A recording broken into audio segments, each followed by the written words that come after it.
Coming up on this episode of the Mompreneur Show, I'm interviewing Erin Odom, a wife, a mother of 3 adorable redhead little girls, and a blogger over at thehomemaker.com. Her blog made more than her husband's teacher salary in just over 2 years. I'm Vicky, and this is the show that features amazing stories of remarkable mompreneurs. Thank you so much for joining us.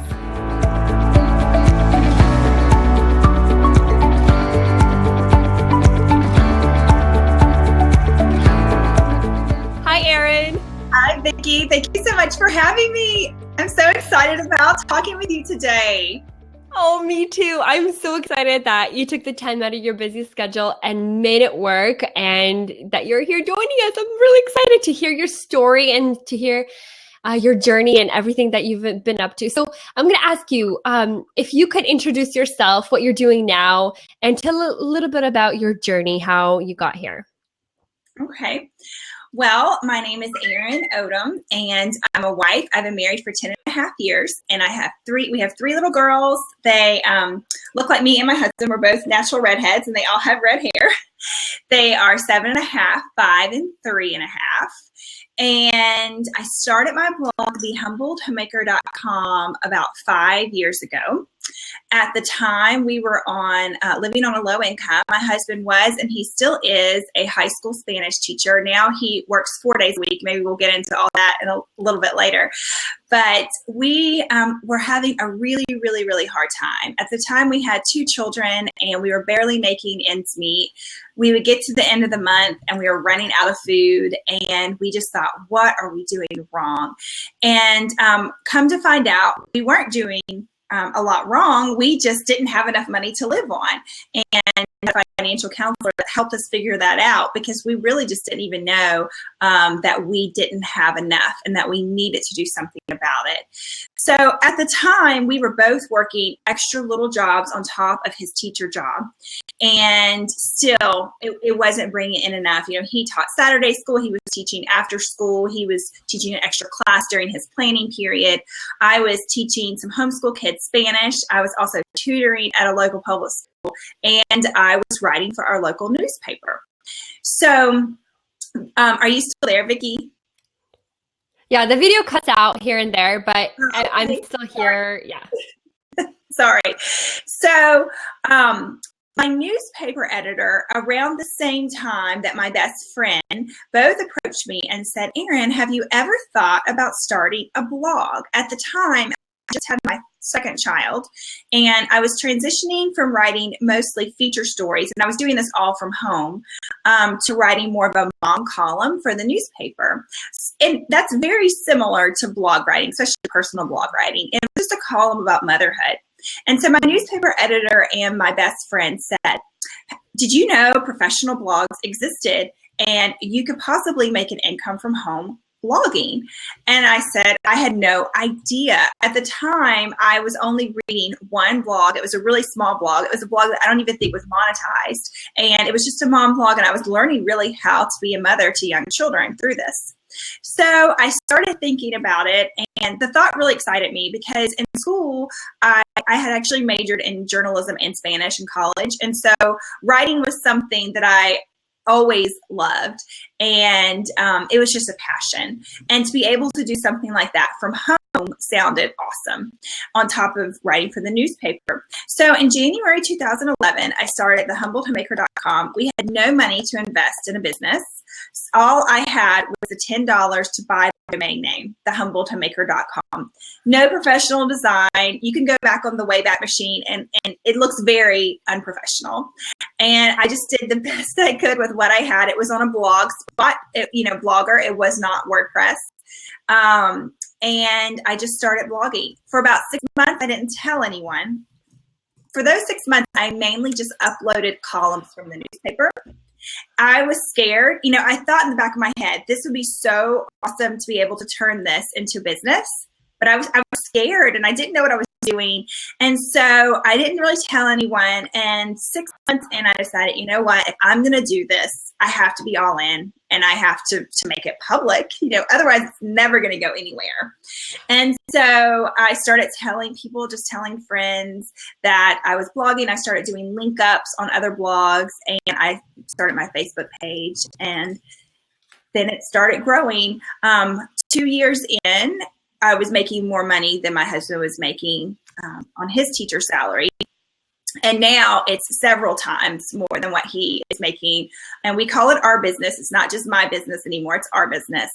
But it's been a really neat journey. It's been a complete surprise.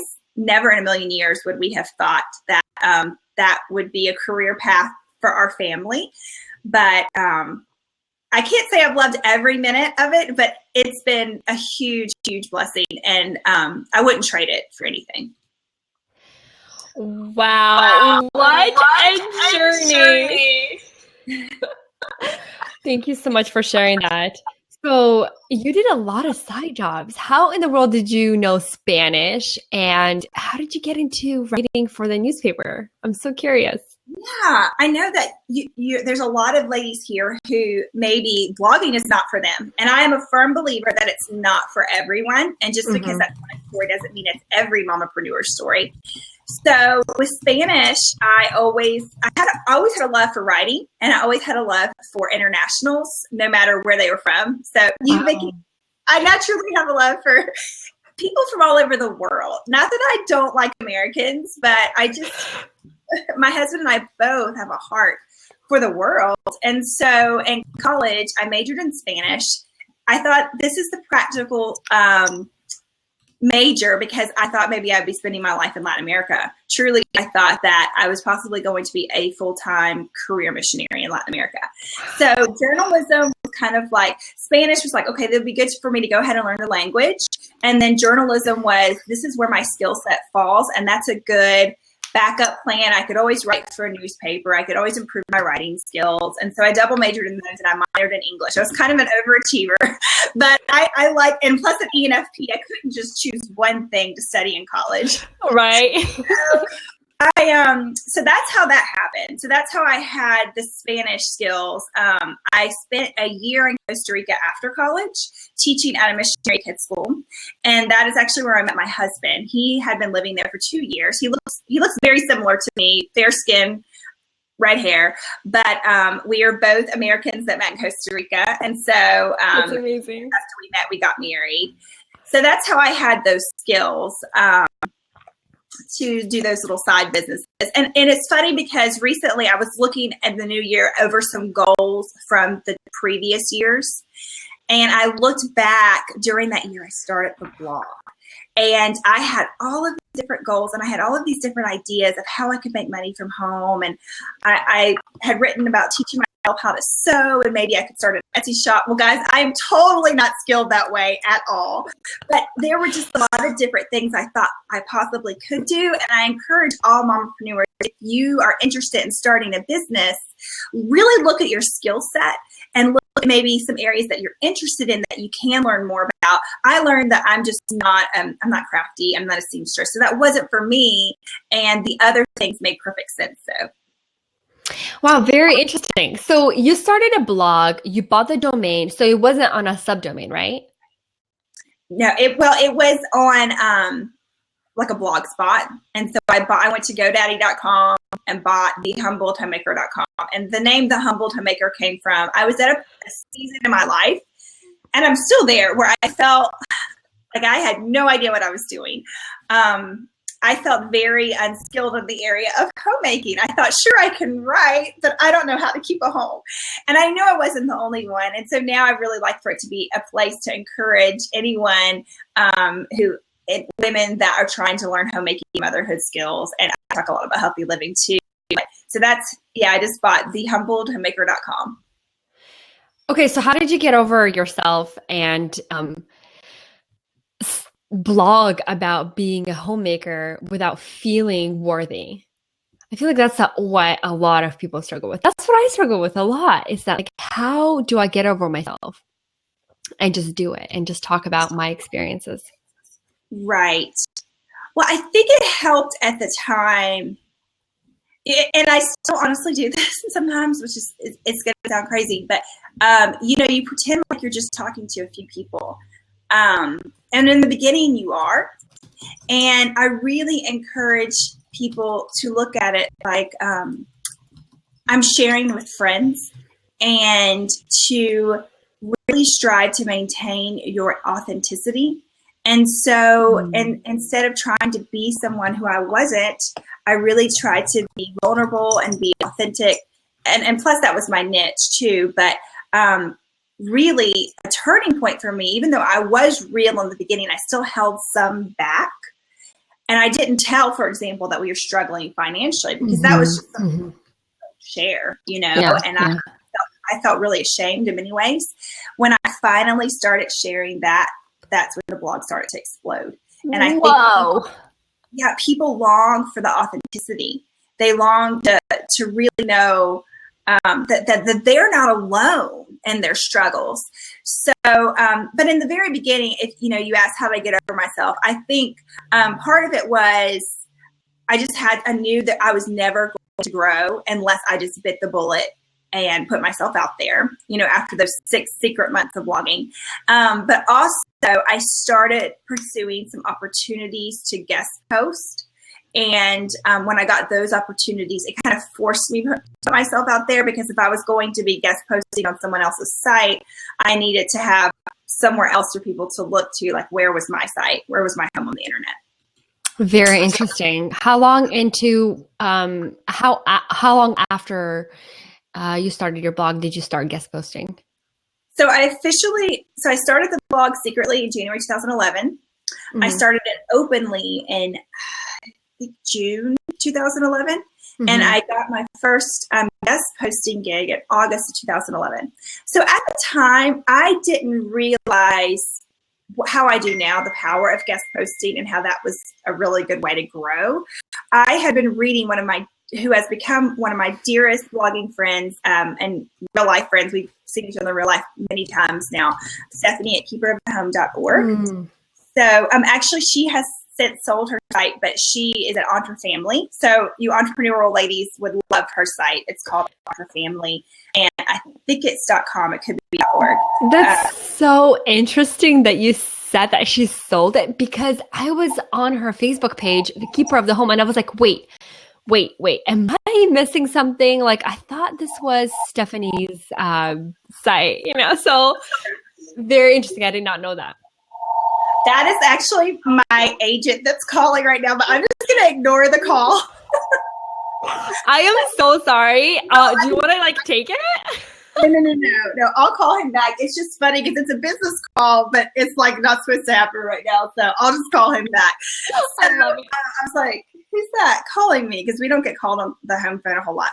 That's so funny. So this is where literally your journey took you 5 years later, yes. To a published book, working on a published book. It's incredible. Let me truck back a little bit. And what's her name? Natalia had a question. How long did it take you to start making money? Because after 2 years, you started making as much as your husband did at his teacher salary. But what about before then? Like, when did you start breaking even? When did you start actually making some money? So I will be really honest. We did not think this was going to go anywhere. My husband had seen me start hobbies and stop, kind of like sewing and scrapbooking. He was like, Erin, you know, you're an ENFP. You don't ever stick with anything. And true. Blogging is literally the only thing that I have stuck with this long. It's a miracle. So we didn't keep really good track in the beginning until it was kind of like when we did our taxes that second year, like we were just like, oh my goodness. And actually there was a time, I think it was 2013, where we had to pay a whole lot of taxes and we were blown away. And we thought we changed from having like from doing our own bookkeeping, and we switched from having like just a bookkeeper type person do our taxes to getting a CPA, because we didn't realize. I mean, I would say in the beginning it was like $3 here, $100 here. It was really small. I will say when I started blogging, we didn't have Pinterest. Facebook, as far as page sites, it's just then taking off.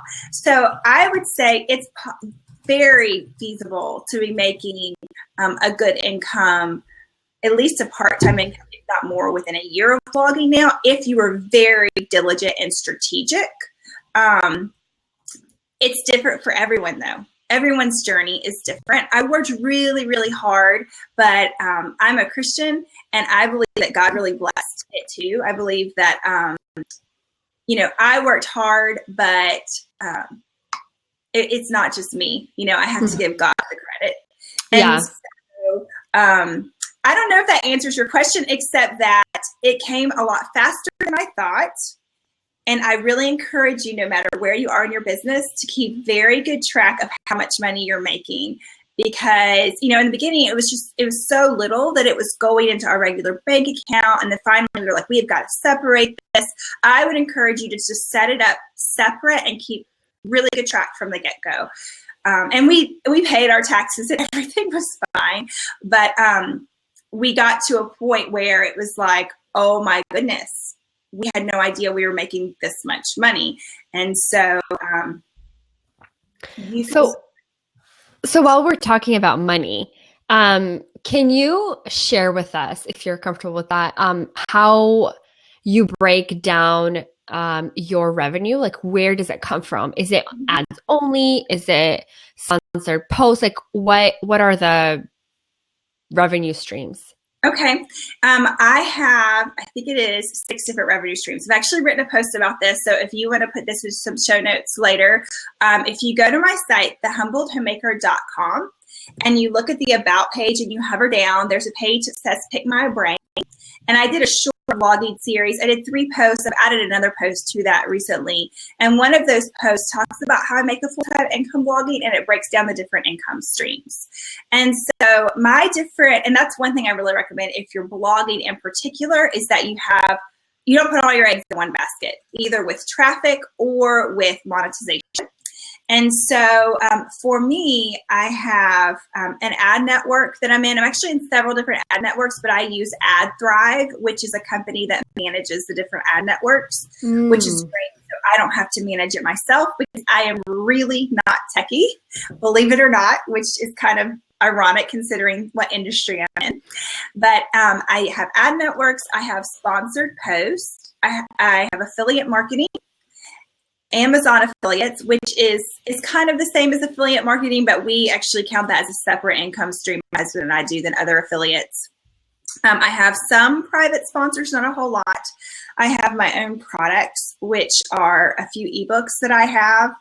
And then I did have an offshoot business, but I've recently left that business, which is actually Stephanie and her husband, Stephanie and Ryan Langford, because there was no way I could write my book and continue on working so hard. So the email about that went out on Friday to let everybody know. I've kind of kept it under wraps, except for a few individuals the last 2 months. But in order to accept my book deal, my husband and I we knew I had to cut something out. And so that's what I ended up cutting out. So instead of doing that now, this could be considered a product or something different. I'm writing a traditionally published book, and it'll actually it's a 2-book deal. And so a trade book and then a gift book will come out later, and they won't come out till 2017. So it's a crazy long process. So anyway, I'm so excited for you. I think that's 7 different income streams. So thank you, Vicky. I think that's 7. And most bloggers I know have some kind of mix of that. Because, 1 month you may do awesome with ads on Ad Network, or awesome on Amazon, and the next month it may not do so well. So for example, at the Christmas season, Amazon is amazing. It is one of our top income streams. Right now it's not, because we're, going towards March and people aren't buying gifts so much. So it's really important to vary the income streams. Very interesting. Thank you so much for mentioning that. And again, going back to what you said earlier, not putting all the eggs in one basket. And I love that you're diversifying. So let's say there is a blogger who just started a blog, and many moms are here watching that have just started a blog, and they got that entrepreneurial bug. But where do they start? Where in the world do they start after they have their blog up? So I really recommend trying to network with other bloggers. And I hate the term networking as far as trying to use people. Some people really look at that term as in a really bad way. And I used to look at that term that way too. But now I look at it more as just building relationships. You do have to be careful because people will want to use you. And so I just really recommend that you be transparent, but don't give everything away. As an ENFP, I don't know about you, but I've had actually trouble with that in the past. And I've had friends tell me, you have to be more careful in relationships. Not everybody is out for your good. But all that said, I would just really seek out some bloggers that are in your same niche, that are at your same season of blogging. So you may want to, if you just started a blog, you're going to want to find some other bloggers that are around the same time as you are, maybe started recently. And I recommend trying to start a mastermind group so you can learn together. People have asked me in the past, how do you find a mastermind group? My recommendation is to start your own. So yes, you're going to have to put yourself out there, but it's the internet, so you can email people. You don't have to ask them face to face, you know, so the rejection, if they say no, it's probably just because they're really busy right now with their personal life and it's nothing against you. But I recommend you go out and try to find anywhere from 5 to 10 other people that are like you and start a group. I have been in several of these groups, and it really helped grow my blog in the beginning and even now. And I have one group we meet on Google Hangout every other week, and we just brainstorm different business ideas together. And then I have another group, and we're mainly just on Facebook, but they have been awesome. As well, how to get to know bigger bloggers, which I feel like weird even saying that because I think people let me into that. And I'm like, what is big? You know, like we're all just people. But I recommend trying to guest post and try to offer them something. So Stephanie was really great to reach out to me when I started blogging. And basically, she ran a series on cloth diapering. And I was cloth diapering at the time. My first product was a cloth diaper ebook. And I had read the series, and I thought, you know what, one post that would be awesome to add to the series would be how to build a cloth diapering stash on a low income, because that's where we were. So I emailed her with, I didn't just email and say, hi, I read your blog. Can I guest post? Or hi, I read your blog. Will you please link to this? Like that is a big turnoff. Instead, I wrote and said, hi, I read your blog. I love your blog. I love the series, because I truly did. I wasn't trying to kiss up to her or anything. And I said, but I have an idea that this could maybe add more content to the series. And then I said, my idea is XYZ. And this is where I feel like XYZ, I think your audience would be able to benefit in this way. So you want to really give and don't expect a lot in return, because different bloggers are really, really busy. You know, I have various blogging friends that are considered like really, you know, big bloggers or whatever. And just try to respect their time, but offer them something, and don't expect them to do a whole lot for you. I don't know if that sounds snobby or what. I'm just trying to be real, but I'm thinking about some of my blogging friends who are just really busy, and sometimes we'll have people email us, and you can kind of tell a difference between somebody who's a real blogger and somebody who, like these ladies probably are here, and like a scammer, because sometimes people just want you to link to their stuff, and they're not even real people. They're like a PR agency or something, and it just gives you a bad taste in your mouth. Thank you so much for sharing that. And I love that you were real about it. Like, don't expect too much, because we often, I mean, I remember when I was starting out, I would get so personal. I would take it personally whenever I was rejected or not when somebody didn't respond to me. So thank you so much for sharing that. And Natalia is like all over this interview. She's absolutely in love with it. And she's asking so many questions. And one of her questions is, do you think the blog could have taken off if you didn't share your personal financial struggle? You know what, Natalia? I don't know, because that's when it really took off. And so now I try to hone in on 4 different main categories, and saving money is one of those categories. So I still blog about that some. And people now know, I don't think they think that we're still on a low income. I try to make that clear too. But I have even prayed, like, God, help me never to forget that time, because I want to still be able to relate to that.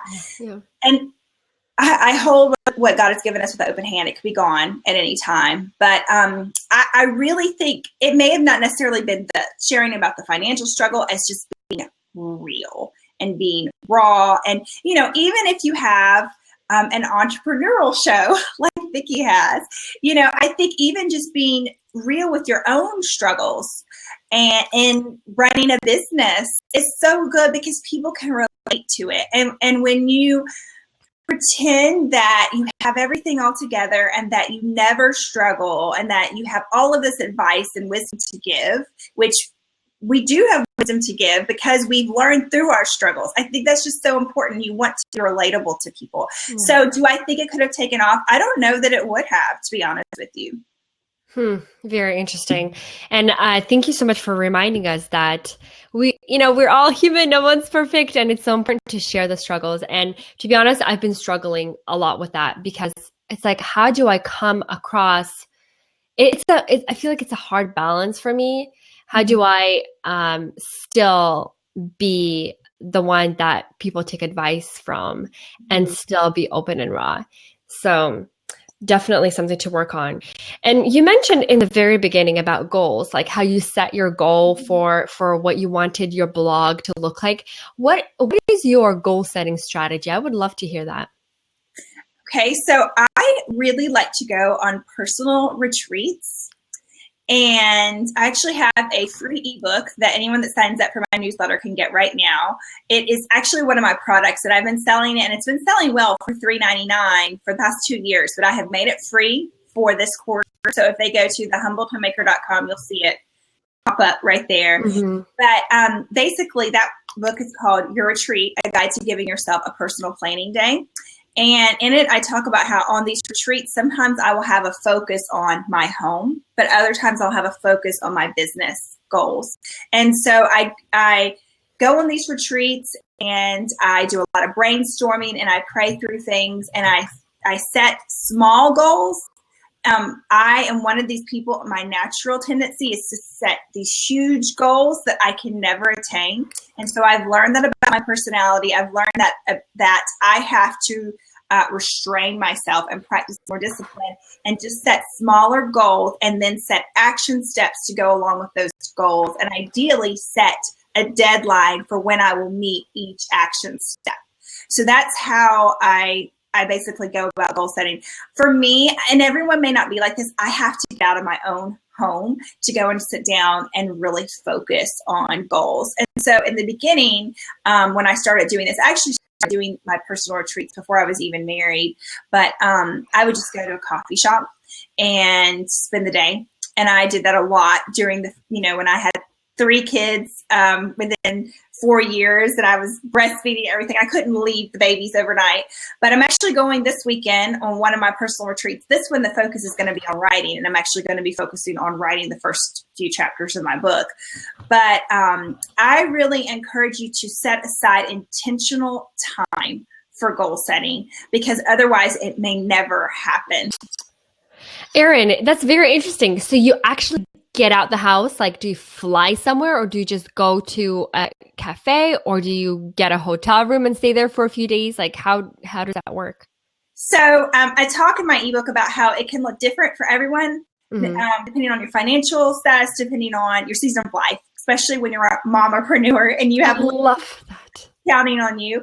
But in the past, I went to a coffee shop for the past maybe 2 years, about once a quarter, I go to a little bed and breakfast that is literally 20 minutes down the road. It's in the town where my husband works. So it's almost in the same town where we are now. So I'm not spending a lot of gas or anything. I can get home if I need to get home, but it's away. And so the town that I go to is actually college town. So I park my car for the week, and it's very, it's pedestrian friendly. So I can walk to a little grocery store. I can walk to some restaurants there. I can go on the campus and sit on the bench, but it's really close by. And that's working for me right now with having children that aren't babies, but are still small.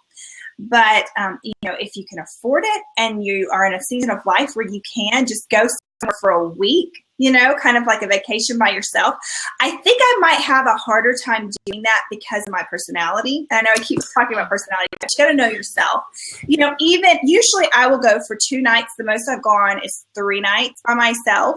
But it's funny. I actually looked at a lot of my goal planning, and this weekend I'll be doing my writing in the inn lobby, so that I still have people, like their energy. I can feel like the people around me. And so, I can relate. Because I have to still be around people a little. I have to be able to say, like, hi, how are you doing? But if you're an introvert, you may just want to go to a hotel room and stay in the room the whole 3 days or week or however long you have to set a time for your goal setting. But I think that if we don't make it a priority and we don't set the time aside for it, sometimes, especially as moms, it just won't happen. It's so interesting. I'm so glad you brought this up. It's so important. So who stays with your children when you're away? My husband does. So he is off on Fridays. He's been off on Fridays for the last 2 years. His high school is unique in that it's a charter school, and the elective classes don't have to teach on Fridays. When he first started teaching, they allowed him to, but because now the blog is our primary income source, he is off on Fridays. And so I can leave on a Thursday and come back on Saturday or Sunday, and he's with the kids. So that is really nice. In the past, when, like I said, when they were little, like for you, some of you ladies, you may just need to go to a coffee shop all day and see if maybe you can just take turns with a friend. Do you have another mompreneur friend in person? Or even if you just have a stay-at-home mom friend who needs a break, maybe you could say, okay, all day Thursday, I'm going to take your kids and you can go to the coffee shop, or you can go shopping or do whatever, you want. And then will you watch my kids the next week so that I can go to the coffee shop all day and do some planning and goal setting? That's so good. That's a really, really good advice. So mamas, take note. That is genius. And I've done that before. And it works wonders. So Erin, I have one more question for you. How did you and your hubby, I don't even know how to say this, not plan this out, but when the money started coming in, when you had to invest more time into the blog, how did you sit down and talk it through? What was his opinion on it? How did you guys decide on really going full throttle with the blog? Mm-hmm. That's a good question. And it's something that people don't talk about a whole lot, but I think that the struggle is real. And I think probably just about every mamapreneur feels the struggle at some point. So in the beginning, my husband was like, is it real? You're going to quit? I mean, he wasn't discouraging, but it was almost like we were joking because I had quit so many hobbies. And in the beginning, it was more like a hobby. I wasn't making money in the beginning. So he kind of said, I'll believe it when I see it. Well, then I got to a point where I was working so hard, round the clock, full-time mom during the day. I had babies and toddlers, and I was getting very little sleep.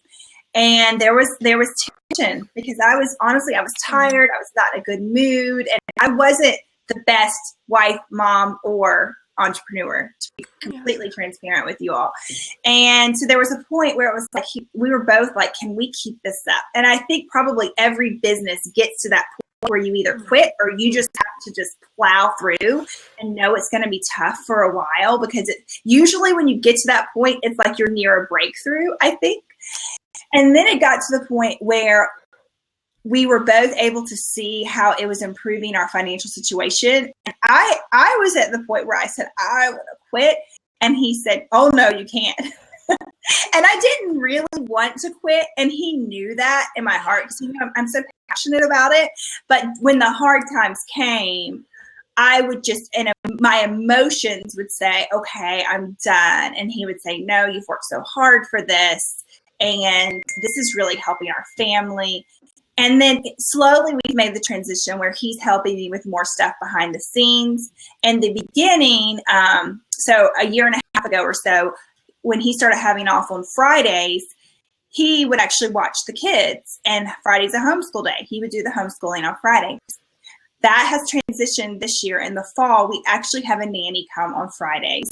I do the homeschooling on Saturdays. We've learned some families co-homeschool great, but for us, it just works out better for me to do it. And I actually want to do it. And so on Fridays, he and I both go away to a coffee shop. And it's neat because we can make it kind of like a breakfast date. So we have breakfast together. The kids are well taken care of. And then we work. We both work on the business. And we are still thinking through and praying through if he is going to quit altogether next year. He enjoys teaching, but we are leaning towards now him probably coming. Well, he hasn't given a notice yet. He's told his school that he would maybe like to step down and maybe just teach one class. So we're still working through that. But the longer he's in it, the more he's become passionate as well. He actually writes on the site sometimes too. And the readers love that because very rarely do you hear from the husband. And he has blog post ideas all the time. And actually for 2015 and 2014, some of his posts were the most popular posts on the blog.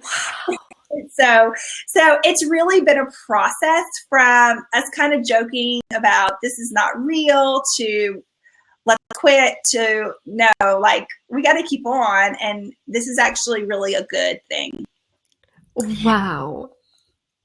And as far as my scheduling in the beginning, we couldn't afford, babysitters. We couldn't afford help. I did a lot during nap time and nighttime. And then we hit that hard period where we didn't have nap times anymore. We had quiet time, but the girls were still awake. And so my mom helped out a little bit. She's local, like maybe once a week. But then we've had a mother's helpers off and on for the last couple years, very part-time. But right now we finally, as of October, have a very good, consistent part-time nanny. I even feel funny saying the word nanny because I feel like that has this, I don't know, it has like this connotation of eliteness or something. I don't know, Vicky, how you feel about that. And I don't know, maybe it's in the South. And it's my pride, honestly. For a long time, I didn't want to hire anyone because I thought, oh, no, no, like I don't want people to even know that we have help. But that was my pride, and there's no way I can do everything on my own.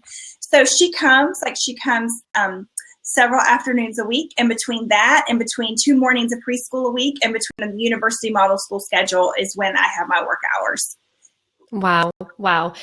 Thank you so much for sharing that, Erin. That was so good. The whole scheduling, the dream planning with the husband, working with the husband. It's so inspiring because my husband also quit his job last year, exactly a year ago, but he's doing his own business. He's running his own business, which has given us a lot of flexibility where he can take care of the kids as he is right now. But very, very interesting. A lot to learn. I've been scribbling notes, even though I'm going to rewatch this anyway. I've been totally scribbling notes, learning a lot from you. Thank you so much. Well, thank you, Vicky. I seriously hope we can see each other in person one day. I know we live really far apart, but I really want to hang out with you in person. I know, you're so cute. I totally do as well. I totally do. And I know, I believe it will happen one day. I totally believe it. I really do. All right. Thank you so much, sweetheart, for coming on.